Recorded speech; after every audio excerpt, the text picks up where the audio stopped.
that.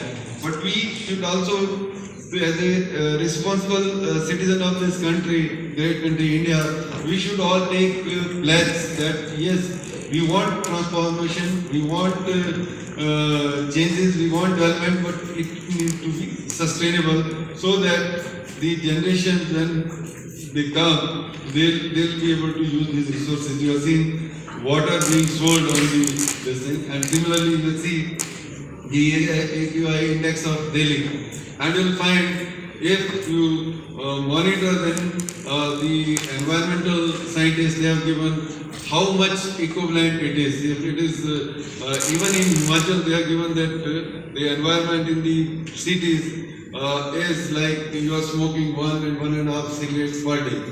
So that kind of impact is there. We need to look into how the developments can be balanced. Development is a must because you can see what impact it has. You have seen the development in the roads.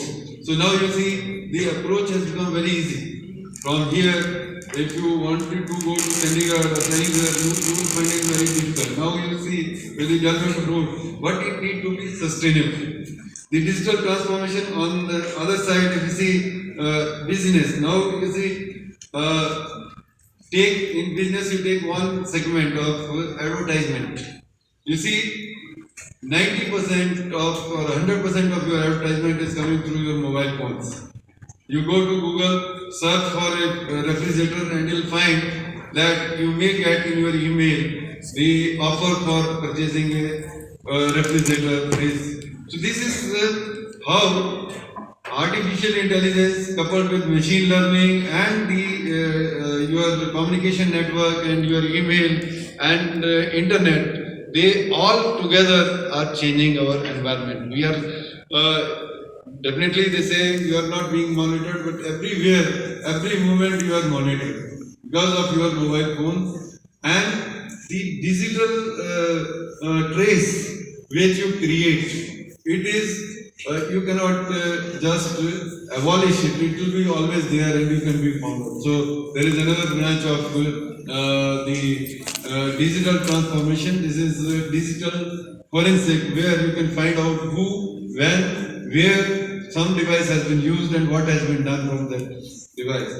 The other aspect which is another negative aspect of digital transformation is the technology has been used by so-called rogue people also, and they are deceiving people online.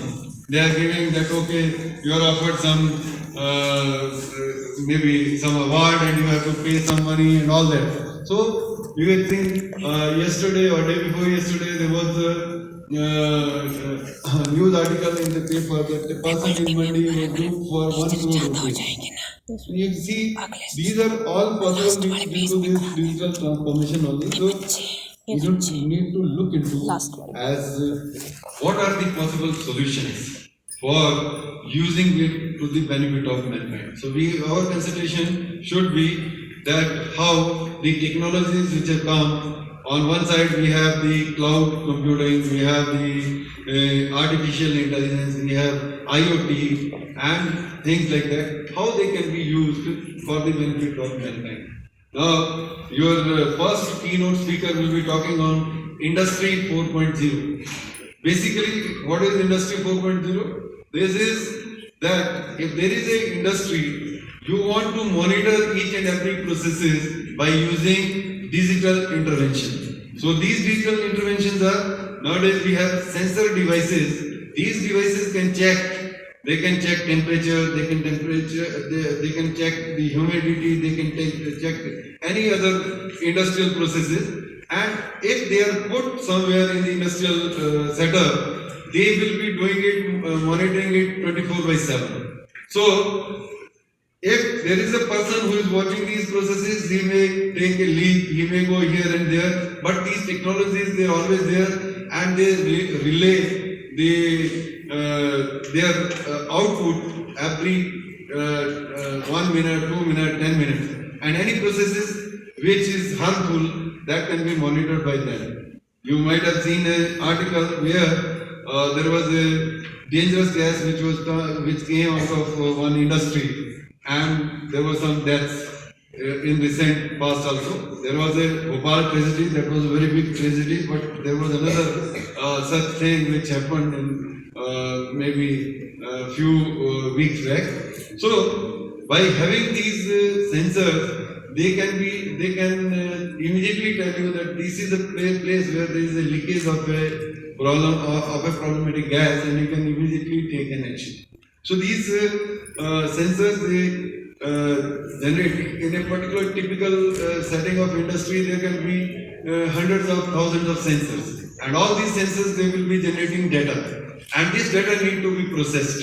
So this data processing at times it requires fast processing, and this has given reason to another technology which we know as fog computing. So cloud computing coupled with fog computing, they'll be able to do this kind of transformation. So the theme is very good.